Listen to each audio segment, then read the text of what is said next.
I'm Jane, and I had just turned 28 when I thought I had met the love of my life, Mike. Everything unfolded so quickly. We were married within a year of our first meeting. Mike, an accountant with a tall frame and a laugh that could brighten any room, complimented my career in digital marketing. I love painting on weekends and have always been a planner. We seemed to balance each other perfectly, or so I thought. The day after our wedding, our living room was a delightful mess, overflowing with wrapped gifts and cards, a beautiful chaos that reflected our celebration. Just then, Mike's parents, Carol and Dave, unexpectedly dropped by. I hadn't had much chance to get to know them since our wedding had come together so fast, but they appeared perfectly normal. As we began to open gifts, I noticed Carol and Dave were more than a little curious about what we were unwrapping. "Is that a crystal vase?" Carol asked, picking up a shimmering piece that my Aunt Linda had given us. She turned it over in her hands, her eyes sparkling with interest. "Yeah, it's from my Aunt Linda. Pretty, isn't it?" I replied, hoping to steer her attention away from claiming it. But before I knew it, Carol had set the vase aside in a separate pile. "I think we can find a good place for this at our house," she said casually. Mike, engrossed in untangling a set of fancy kitchen gadgets from his cousin, didn't seem to notice. I shot him a pleading look, hoping he would intervene. "Mom, that's our wedding gift," Mike finally said with an easy smile, as if it were all a big joke. "Oh, come on, it'll just gather dust here. We'll use it," Dave chimed in, wrapping an arm around Carol. "Besides, you two are young, you'll get plenty more gifts over the years." I tried to laugh along, but it felt off. "Actually, I think it would look great in our foyer," I said, attempting to reclaim it without making a scene. Carol glanced at me, her expression a mix of surprise and annoyance. "Jane, you need to learn to share. We're family now, and families help each other out," she said firmly, as if imparting some kind of lesson. Catching the rising tension, Mike quickly jumped in. "Let's not worry about this now. We've got plenty of gifts, right, Jane?" I nodded, biting back my frustration. Yet as they continued to sift through the gifts, setting aside a few choice items for themselves, that uncomfortable feeling settled deeper in my stomach. It felt like I was watching strangers claim pieces of my life as their own, and Mike simply let it happen. Our first year of marriage flew by, and before I knew it, our anniversary had arrived. I wanted to make it special, a true celebration of us. So I booked a table at Chez Louis, a cozy little spot we both loved. I thought it would be romantic to invite Mike's parents to join us, wanting to show them they were important to us. When we arrived at the restaurant, Carol and Dave were already seated, menus in hand. "This place is fancy," Carol remarked, eyeing the chandeliers above. Mike squeezed my hand under the table, a silent thank you for organizing the evening. As the waiter approached, I ordered salmon, Mike's favorite, and noticed Carol's eyes scanning the menu for the most expensive items.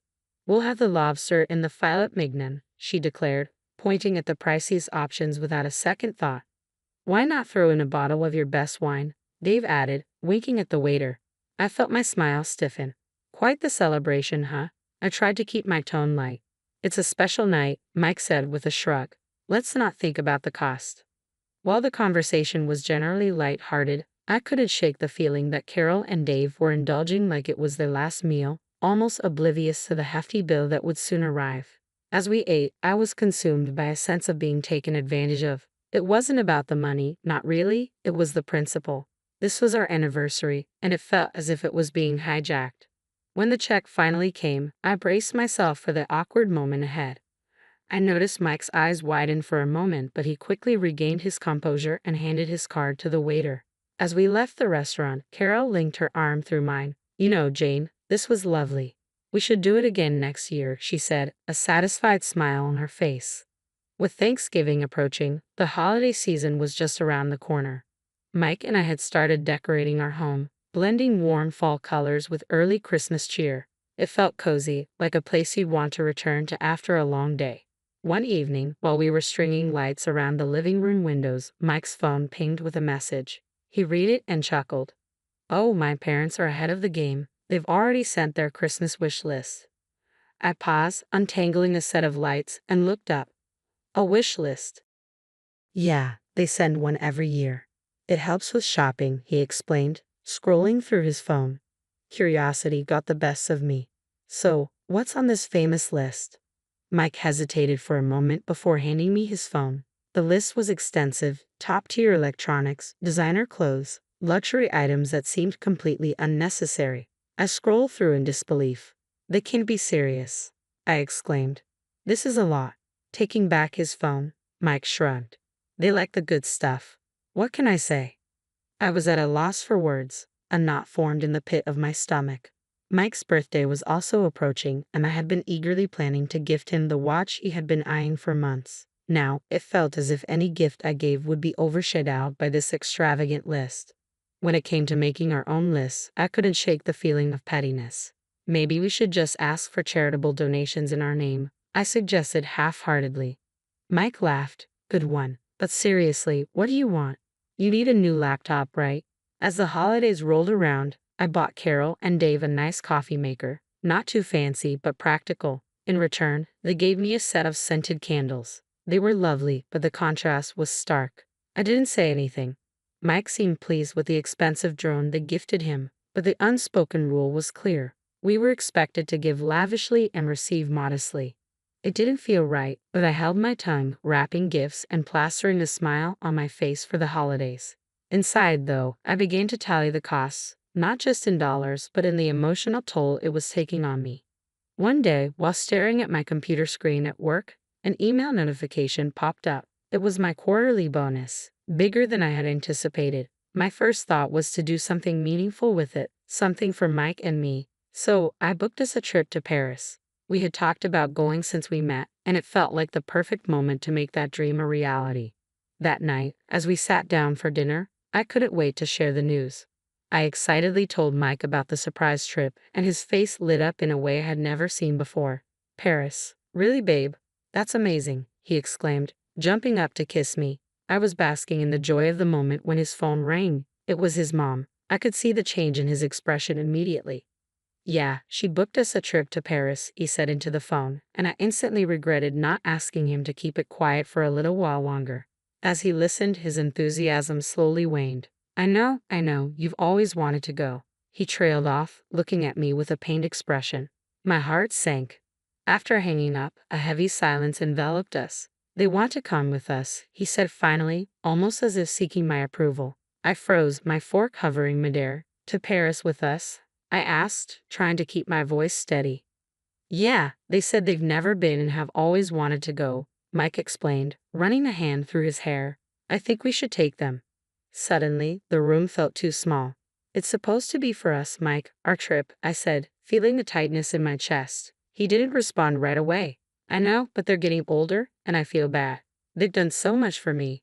I thought about all the one-sided gift exchanges, the anniversary dinners, and every little thing that had accumulated over the past year. "But this is our time," I insisted, my voice firm.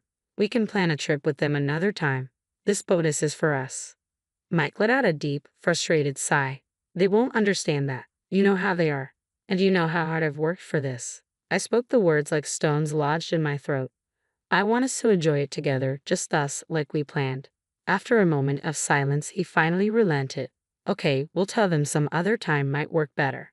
But when the moment came to break the news, Mike hesitated. "Look, maybe we can all go together next year," he suggested, but Carol was having none of it. "Why next year? We can afford it now," she retorted over the speakerphone, her voice tinged with disappointment.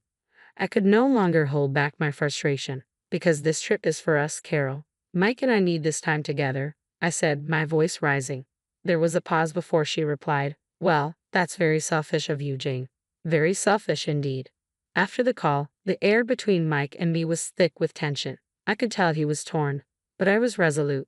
Paris was meant to be a dream trip for just the two of us, and I wouldn't let that dream slip away. In the following days, Mike became a shadow in his own home, leaving early for work and returning late. Our conversations dwindled to monosyllables. Dinner's in the oven, I would call out when I heard the garage door open, my voice echoing off the empty walls. "Thanks," he'd reply, the word hanging between us like a ghost. I missed him, missed us. I longed for the easy days when we would dream together on the couch, our plans and laughter intertwined. I yearned to reach out to him, to break through the invisible barrier that had formed after our argument about Paris. But every attempt felt like trying to speak through thick glass. I could see him, but I couldn't connect. One particularly difficult evening, I found myself sitting across from Mike at the dinner table. the sound of his fork scraping against the plate cutting through the heavy silence. I cleared my throat. Mike, this can't go on, I began, my voice barely above a whisper, fearful of shattering the fragile peace between us. We need to talk about what happened. We can't let this silence become our new normal. Mike continued eating, his expression unreadable, until he finally set down his fork. It was a sign I had his attention, even if just for a moment. What do you want me to say, Jane? He asked, a hint of wariness seeping through his words. I want to understand why you're taking this so hard. It feels like you're choosing them over me, I replied, hurt evident in my tone. He sighed, folding his hands in front of him. They're my parents, Jane. They've always dreamed of going to Paris. And what about our dreams? I pressed, frustration bubbling up inside me. What about our plans? Mike ran a hand through his hair, a gesture of exasperation that had become all too familiar. I know, he said, and for a brief moment, I caught a glimpse of the man I married, conflicted and torn, but not indifferent. It's just, they've always been there for me. I feel obligated. But where does that leave us, Mike? I leaned forward, desperate to catch his eye. What about our marriage? He hesitated, and in that pause, fear washed over me. What if we weren't as solid as I had believed? What if the foundation we built was more like sand, easily eroded by the tide of his parents' needs?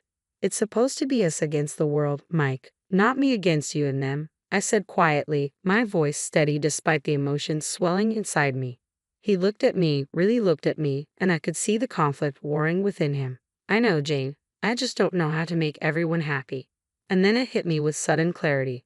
That's just it. We can't always make everyone happy, but we made vows to each other, Mike. Doesn't that count for something?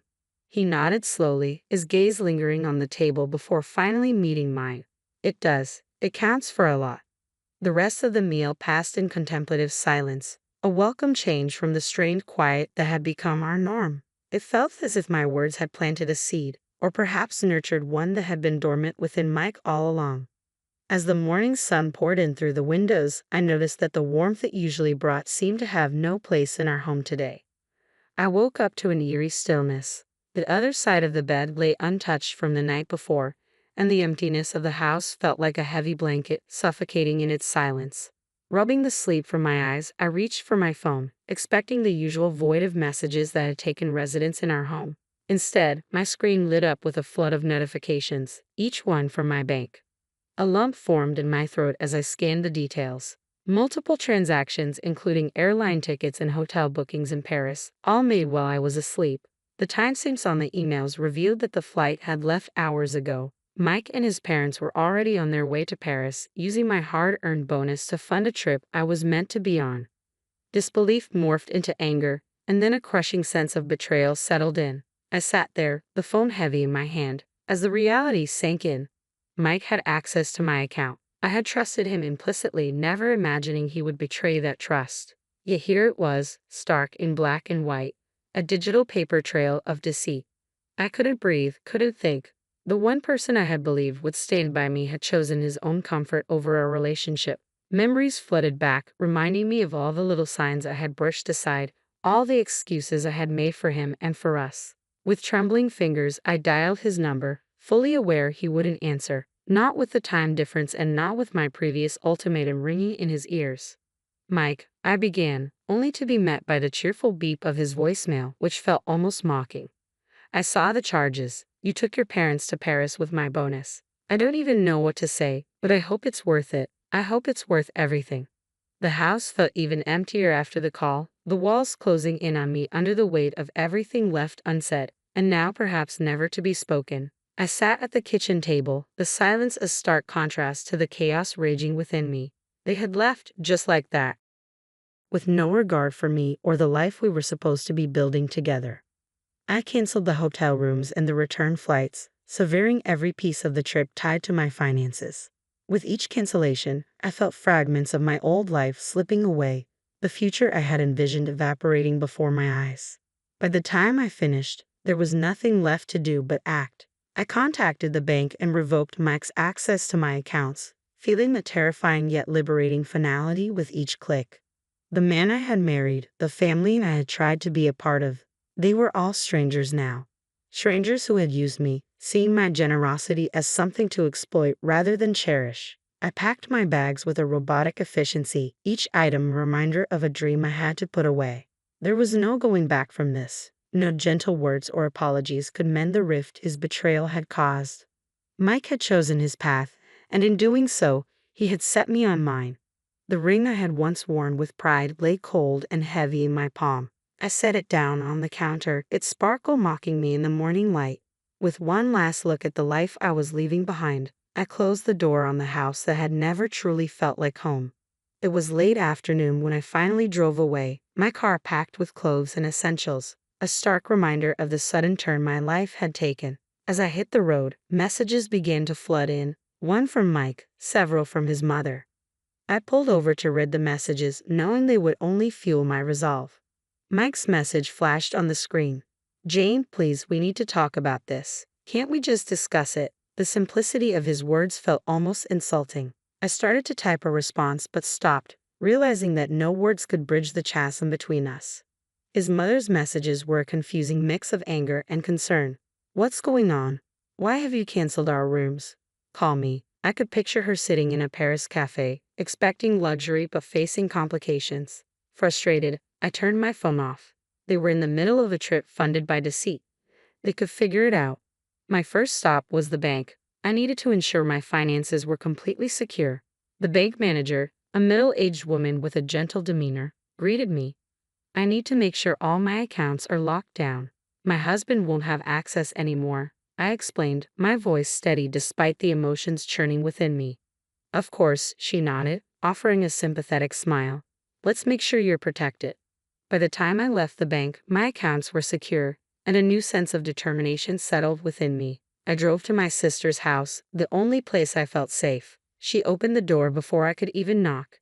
"Jane, I've been so worried," she said, pulling me into a hug. I allowed myself a moment to be held, letting the weight of my reality be shared. "I can't believe he would do this to you," she said as we sat down at her kitchen table. "You deserve so much better." I nodded, swallowing hard against the lump in my throat. "I do, and that's why I'm not going back. I've canceled everything. I've left the house. I'm done." Sarah reached across the table, squeezing my hand. "Good for you. What's your plan now?" I looked around the familiar room, feeling the first twinges of relief. "I'm not sure yet, but I'm starting with a divorce. I can't stay married to someone who has so little respect for me." Her face was a mix of anger and pride. "I'll support you however I can. Do you need a lawyer?" "I'll find one," I said, my voice growing firmer with each word. "Need someone who doesn't know Mike or his family. I need this cut clean." The conversation shifted as Sarah helped me unpack my card and plan the next few days. There was a strange comfort in the mundane tasks, a grounding in the midst of chaos. I was standing in her kitchen, a mug of coffee warming my hands, when my phone vibrated persistently. It was Mike again. "Jane, we need to talk. I'm sorry. I miss you, and I think we can work things out." His text was a blend of apology and plea. I sighed, feeling the same rehearse "I'm sorry" becoming a threadbare blanket that offered no comfort. "Not this time, Mike," I muttered under my breath, typing a response that left no room for ambiguity. "There's nothing left to discuss. Please respect my decision." I could almost hear his desperation in the silence that followed, but it wasn't enough to make me reconsider, not anymore. My resolve was tested further a few days later when Mike's parents made a dramatic appearance at my sister's doorstep. Their faces twisted in anger as they barged past Sarah, who stood wide-eyed at the door. "You've got some nerve, Jane," his mother exclaimed, her voice shrill. "You ruined our family vacation. You're just a greedy, selfish woman." Sarah stepped in front of me, protective. "That's enough. You're not going to come into my house and insult my sister." The argument escalated, drawing the attention of neighbors peeking out from their windows. I was sure someone would call the police. It ended with Sarah threatening to do just that if they didn't leave. The departure left a sour air that lingered long after they were gone. But amidst the chaos, a realization settled within me. I was truly done. The divorce process felt like a cold legal ballet, and I danced my part, signing papers and nodding through explanations of settlements and divisions. Yet with each stroke of the pen, I felt chains breaking and tethers loosening. And then it was over. I stood outside the courthouse, a free woman. The air was crisp, a gentle wind playing with the loose strands of my hair. Sarah, ha, be tight, her support unwavering. You did it, Jane, she whispered, pride evident in her voice. I had stood up to the selfishness that tried to claim me, resisting the manipulation that sought to bind me. I turned away from the courthouse, away from a past that no longer held me. The messages from Mike continued for a while, a mix of apologies, bargaining, and eventually anger. But they went unread, floating in the digital void as I moved forward with my life. The apartment I rented was small, but filled with sunlight. I decorated it with plants, books, and new memories. I went back to school, enrolling in classes that fueled a passion for learning I had neglected for too long. One quiet evening, as I sat on my little balcony with a cup of tea in hand, I deleted Mike's number from my phone. I was free to heal, free to grow, and most importantly, free to be unapologetically me.